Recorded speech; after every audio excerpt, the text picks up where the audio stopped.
All right, here we go.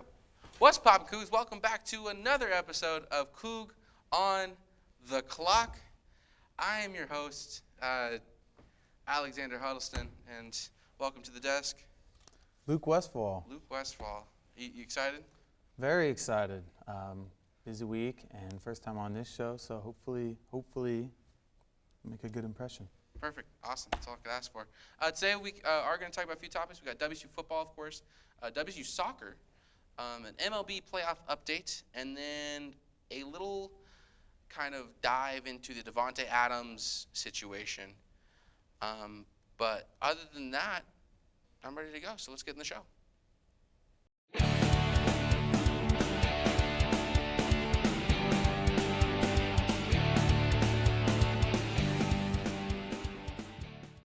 All right, first topic, we got WSU football going against Oregon State this week, Saturday. So I will get this out tomorrow, I promise. WSU 4-2 currently, 1-2 in conference. Oregon State is also 4-2, 1-2 in conference. So battle of the same records. I think key factor in this game for WSU especially, set up the pass with a run. Like every first down, run the ball. Get the first easy couple yards, and then pass the ball. I think that should be the game plan. And then you got Jenkins, the freshman out of Texas, coming in starting running back because Watson's down. Yeah. So honestly, I like Jenkins. I love Jenkins. He's a great player. Really explosive. Yeah, no, he's fantastic. So I don't know. I think run the ball. I think our defense can definitely handle OSU's run game. Passing game, might be a little sketchy, but I don't know. I think it should be a good game. Yeah, OSU has both of these teams are kind of middle of the pack in offense. OSU, their quarterback right now, he's got more picks than touchdowns, 8 picks to 7 touchdowns. He had 4 picks in the USC game where they almost pulled it off against USC, so that's part of it. But you mentioned Jenkins, he's going to be huge because this team, Washington State right now, 245th in the country in rushing yards per game. So obviously we made a change last week, but the week before against Cal. And Jenkins, he's only freshman. I think he reminds me of a guy that the Cougars like to have. He can run routes, explosive, short little guy, gets lost behind the offensive line, kind of like Borghi or any of those guys that we've always had. And a bunch of rushing yards last week, breaking off explosive plays, and we really need to be able to run the ball so that Ward has time to throw and everything else works. Right. And I think going against Oregon State in their schedule so far, they have played a little bit of a weaker schedule. Now I will say the hard teams they have played, Utah, USC, they lost to Utah and USC. However, the game with USC was a lot closer than ours was. Yes. So, but that's the thing though, is like a lot of the points for the USC game against us came in garbage time. Yeah. So I feel like that's hard to throw up in the air. But yeah, their 2 losses in conference came to Utah and SC, but they beat Stanford. Utah and Stanford are the two next game for WSU. So we're kind of following in their track. We beat Oregon State. We should beat Utah. We should beat Stanford. Yeah, I mean, Utah plays USC this week, so that'll be something to watch. And Oregon State, I mean, if you didn't catch it, they did beat Stanford, but they kind of beat them on like a Minneapolis Miracle type of play. Yeah, that was ridiculous. He basically the receiver gets himself on the You Got Moss segment on Monday Night Football, comes down, then runs past a couple more defenders for a miracle touchdown in the last minute. I mean, crazy play. So they're right there on the same level as Stanford, and Stanford just not a great football team overall. Overall, I mean, but for WSU, I mean, if they can run the ball, they should be able to. Both teams are bad on third down. Both are behind 135th in the country. That's something you got to fix. Word accuracy, extension of the running game. There will be a lot of screen passes for both teams because both quarterbacks don't throw it downfield very much. Okay. And I'm excited about the defense. I like getting Jordan Lee back, made an impact, some really big tackles in the backfield. Travis Dye bit us last week in the running game, so it's something we're going to have to fix. But Oregon State's leading rusher is Deshaun Fenwick, who only averages 55 yards a game. So we should be able to stop the running game. Their quarterback struggled, so it's really about if our offense can outgain their offense, which we should be able to do. And our defense likes playing subpar offenses, so should be a solid game. We heard you the first time, Monty. Thank you. Appreciate Real it. quick, before we move on, score prediction. I have us winning, but I think it's going to be more of a defensive game, more of a screen and running game. So I'm going to go with WSU 24-14. I feel like we're going to have a heart attack watching this game. It's going to be 28-27 Cougs. 28-27. I don't know how it's going to end up like that. It's going to be 28-27. That is the score of this game. And if I get it right, I'll tweet about it. All right, on to our next topic. We have WSU Football, the other football on campus. Soccer, Yes. Currently 8-3-2 overall, and then 2-2-1 in conference. Number 5 in the Pac-12. Yeah. We have 2 straight losses to Conference Cal team. and Stanford. Yeah. Conference team. So Which Stanford's the number 2 team in the Pac-12. exactly. So a tough stretch, both 2-1 losses. So right there, could have gone either way. Yeah. But our team, though, Washington State, we love to shoot. We have quite. It's actually kind of staggering the amount of shots we have this year. I mean, we average over 21 shots a game, but our shot make percentage is under, it's 0.095% shot make percentage. So we do average more goals than them, 2 goals per game, and they average 1.08. I mean, they're only 4-5-4, 2-3 in conference. Not a great team. We should be able to beat them because we have a really solid team, and this is kind of like a bounce back, like take out some anger game, in my opinion. Take out some anger game. So, and also, I mean, they only take 7.8 shots per game, so quite a few less. The one thing in this game, though, statistically, according to save percentage, Oregon has the best goalie in the Pac-12, currently saving 84.6% of her shots on her. And our goalie, Nadia Cooper, is currently worst in the Pac-12 at 68.3. And their goalie has 77 saves, ours only 28. So that's kind of the downside. But the good thing is that their best player, which is freshman forward, I'm going to butcher this, Ajani Rezpass, only has 10 goals and 17 shots. And our best player, which is probably one of, if not the best player in the Pac-12 right now, Margie Detrizio, currently is 7th in goals with 19, first in shots with 56, and tied for 5th with 5 assists. So we and those have rankings are Pac-12 or they Pac-12 rankings. NCAA? Pac-12, okay. Rankings, yes. So Gotcha. we have, in terms of top-end talent on the offensive side, we beat them there. In terms of goalie, so more defensively, they have the advantage. So even though the records aren't kind of close, really, you would think on paper shouldn't be close, but they do have a big advantage with the goalie there, and kind of like hockey, soccer, same thing, with the goalie. Yeah. If you have a good enough goalie and they can't score, then they can't win. So Right. had to be able to score to win. Right. We do play UCLA, who is the number 1 team in the Pac-12, on October 27th. They are undefeated. Exciting. Yeah. Hopefully, well, yeah. I mean, like we said, it's 1-2 scores against Stanford and Cal. Stanford being the number 2 team. UCLA, that'd be a huge win. Yes, I think huge win. we take enough shots that you never know. You get lucky one day, goalie has an off day, and with the amount of shots we take, we could score 5, 6, 7 goals out of nowhere with the amount of shots he takes. So you never know when the shots are going to go in, how the goalie is going to be mentally that day. Maybe she had undercooked her oatmeal when she was having breakfast or something, has a bad day, and all of a sudden you score 6 goals because he takes so many shots, put the pressure on her, and boom, you get a big victory. So hopefully they undercook that oatmeal. hopefully they undercook it. Hopefully. But I think I'm good to move on. You ready to move on? Yeah, ready. Perfect. Let's go on to the next topic. Thank you, Monty. Next topic, MLB playoff update. Atlanta and Philly are tied currently at the moment as we are filming this. Yes. The Yankees lead their series, and the Dodgers lead their series. Seattle. What's going on in Seattle, dog? We just watched the end of Game 2 in Houston. There's a guy that pronounces Jordan, who, according to and this is a direct quote, according to the Astros radio network, is everybody's Jordani. You get that reference yourself. But because that's a direct quote. That's what they say pretty much on both of those home runs. That's what who's your Donnie? That's what they say. Who's your and he is Seattle's right now. So Who's your a Donnie?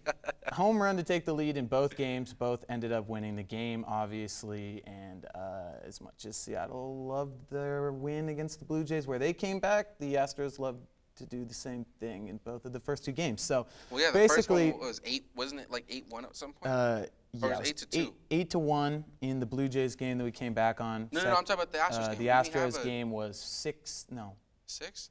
it was 5-2 at one point, and then it was 7-3 at one point. The other scores in between, for some reason, are blanking me. But yes, we gave up a 2-run home run in the 8th, and then a 3-run walk-off home run for some reason, putting in a starter that has an 11 ERA against the team in as a closer when he only has one previous relief appearance in his entire career. So think of that what you will. I have a question. So I don't remember all the hype last offseason being here in Washington. Getting Robbie Ray, your Cy Young winner. What happened? Why is Robbie Ray, when he was on the Diamondbacks, he likes to strike guys out. He had a season with the Diamondbacks where he led the league in strikeouts, but also had an ERA above 6. Okay. So then he had this season, or last season with Blue Jays, where he just went absolutely crazy. Tons of strikeouts, except for, here's the thing about Robbie Ray. He only throws 2 pitches, and usually the biggest knock on starters is that if you throw 2 pitches, you should be in the bullpen because you're too predictable over the long span of a game. Right. He only throws a fastball and slider. And so sometimes it bites him, sometimes he has the best season. Last year he had the best season. This year it's bit him quite a bit. Got together at the end of the year, but he has not had any success against the Astros, and he's never been in a moment like that. And Yordan Alvarez, even though he is a lefty, we have no lefties in our bullpen other than Matt Boyd, who I would never dare put in a postseason game for reasons that I'm not going to go into. Is still hitting over 300 against lefties. So it's like, sure, it's a mismatch, but it's not a mismatch because he is mismatch proof. He's just the best pure hitter in the MLB right now. So it didn't really matter what we did. I think it sucked that we made that decision, but I think the real problem was that we allowed it to get to him, because as soon as we allowed it to get to him, I was like, oh man, what are we going to do, just curiosity-wise? But in my heart, I had a feeling that the game was over because he's just so good, and he's also so clutch. He has so much postseason experience, and all he does is hit. He doesn't play defense. Horrible defense. Yeah, terrible. He's fresh. He's fresh off the bench coming out to hit. He's only there to hit. Literally just there to hit, and he has perfected it. It's like a kicker. It's like Justin Tucker of He's the MLB. like the Justin Tucker of the MLB. He's not going to make a tackle on a kickoff, but he's going to hit. He's going to hit really every single field goal in the fourth quarter. So Right. it's basically the problem. Oh, one last thing. I wrote out a game plan for the Mariners to win this series. Okay. If they can somehow win this George Kirby game in Seattle, which is going to be such a test for George Kirby, they somehow win that game and then get it back to the 2 starters, which we had a chance to win with the last 2 games, then we might have a chance. But basically my bottom line is 4 words, all capitals, is don't pitch to Yordan. Don't care what the situation is, bases loaded. Give him the Barry Bonds treatment. Walk him. I don't want to see him at the plate. I don't care who the pitcher is, the situation, how many runs we're up or down by. Cannot pitch to him, or the series is over. So that's my game you guys plan. have to win out the next 3 games. Yeah. But yeah, thank you. All right. On to our last topic. Recently in was it Monday Night Football, right? Mm-hmm. Monday Night Football was the Chiefs versus the Raiders. Raiders completely choked and blew a game. Super sad and depressing to watch. After the game, wide receiver Devontae Adams going to the locker room, shoved a photographer named Ryan Zebley to the ground, who got in his way while he was running to the locker room. Adams, who understandably was upset because he lost, shoved Zebley down to the ground because he got in his way. I think he was just kind of upset, and I think heat of the moment just wasn't the right thing to do. However, what is your opinion on Devontae Adams at the moment? I just want to know your opinion because I have mine. I'm going to explain it. So he wanted to play with his buddy from Fresno State, Derek Carr. Right. But I think that he's mad that his team is terrible, for one. Yeah. Raiders are 1-4 in a division that was supposed to be the best in football.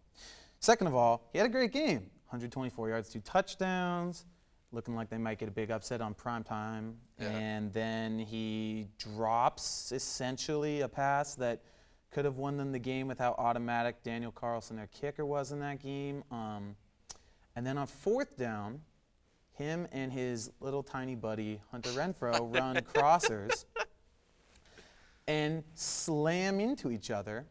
And he's really mad.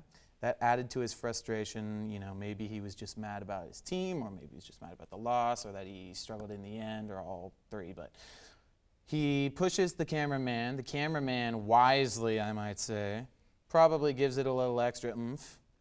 And once he kind of looked up, he kind of put himself in position. Here's the thing.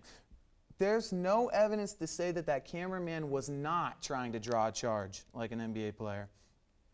And then hit that flop. And then he looks up, realizes, oh, yeah, it's Davante Adams. So as he's on his way to the hospital with, according to sources that I heard on a podcast, like injuries that aren't life-threatening, but they're kind of severe. Who knows? But he is a big guy, so it could have hurt. Yeah. And then he decides to call the cops on the way there. Right.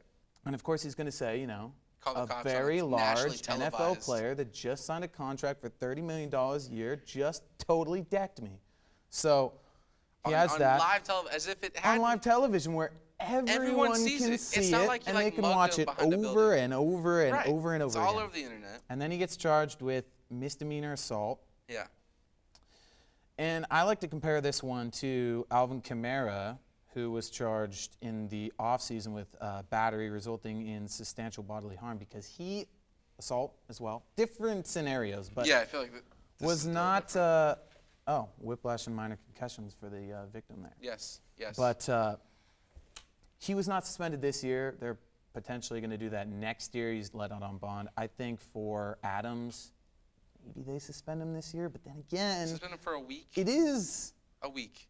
A week at most. I'd like to say that the Raiders do things to people. People that go to Las Vegas, he went to Sin or the City. Raiders in general. The Sin City. The Raiders have, Historically. At least in the recent years. I don't want to get into them because I don't want to, say something about a victim on here that's gonna, get me in trouble. Yeah, But no, you're the fine. Raiders, though, I mean, guys go there It's that you think could be the irresponsible. best player in the NFL, and all of a sudden there's a misdemeanor assault out of nowhere. It just happens to everyone that goes to the Raiders. And coach, Chuck. front of the, Yeah, no, it's a mess situation. It's a messed up We're gonna keep situation going. there for Monty, the Raiders. Monty, we're gonna keep going. All right. No. See, okay, so this is my opinion. I think the track record on Davante Adams, he's a solid person, solid dude. Yeah. We've never seen or heard anything bad about him as a person. I'll be totally honest. Yes. From media, nothing. Nothing's gone up where he's a horrible person. This is the first time something like this has ever happened with Davante. And I feel like, okay, look, I'm not condoning what he did. I'm not saying anything that he did was right. I think what he did was very wrong. I think, in the moment, even if you're pissed, I don't care how pissed off you are. When I lost the game, I was pissed off. I wouldn't shove anybody. I would, go to my locker and just stare at it. I would stay quiet. You don't shove, even if they're in front of you, doesn't matter. You don't shove the person. He did the wrong thing.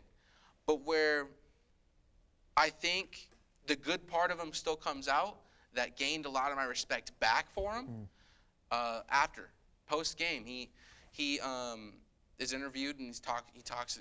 First off, I want to I'll read it. He jumped in front of me coming off the field. I kind of pushed him. He ended up on the ground. I want to apologize to him for that. That was just frustration mixed with him really just running in front of me. I shouldn't have responded that way, but that's the way I responded. I want to apologize to him for that. Apologizes there in the presser. Then goes on Twitter, apologizes again, it's not a written statement like by a media guy or it's not the same thing he said in the presser. it's it's a little different. Started to the guy I pushed over after the game. Obviously very frustrated the way the game ended, and when he ran in front of me, it's like I exited. That was my reaction. I felt horrible immediately. That's not me. My apologies, man. Hope you see this. That's a real statement in my opinion. No, like, I agree. My apologies, for sure. man. Hope you see this. I think that's real. Like that's not an official statement from Devontae Adams. That's him. That's him talking. Yeah. So I think that gained a little bit of respect from me, honestly. Him coming out and saying and apologizing profusely about what he did. He definitely didn't come off the field after that game and think, man, I really want to go obliviate a reporter or a cameraman right now. Right. And the guy gets in front of him, and I think just like a celebrity that's not happy or doesn't like the press, or like a player that doesn't want to get interviewed at the end of a game because they're upset, he just kind of saw that and thought, roadblock. He's trying to storm his way into the locker room to let out his frustration, and he was in the way. He's a gigantic mountain of a man in full pads, and a guy that is much smaller and fully not expecting to get hit, and he shoves him. And so obviously because of those added factors, it was more violent than it could have been in some situations, but he didn't mean to do it. Right. The fact that he did it in the moment probably could have been avoided, but I think his head was just so clouded by a lot of things that he didn't think about it then, and he obviously felt it deeply after that. And, well, he can't take that action back. Right. I think he did the right thing in the moment. That's why I do think this is a money grab by the photographer. Because I can feel that too. You can watch the video. I mean, yeah, he might have gotten a slight concussion, might have gotten a whiplash, but like he didn't fall. Like it doesn't look like he straight up just trucked him. Like it was like a shove. Yeah. But we have talked about this topic long enough. It's probably time to move on. But again, don't condone the actions made by Devontae Adams. Just saying, have a little bit of respect because of how he acted after the fact. Anyways, heading into birthdays. We have birthdays. You ready? Happy birthday to Stephen A. Smith. Now we're over here. Happy birthday to Jared Goff. Ooh. We got an MVP list right here. Yes. Happy birthday to Bryce Harper. Ooh, I love Bryce Harper. He has beautiful hair. I love Bryce Harper. Happy birthday also to the late Manute Bol. R.I.P. Yeah, that's birthdays.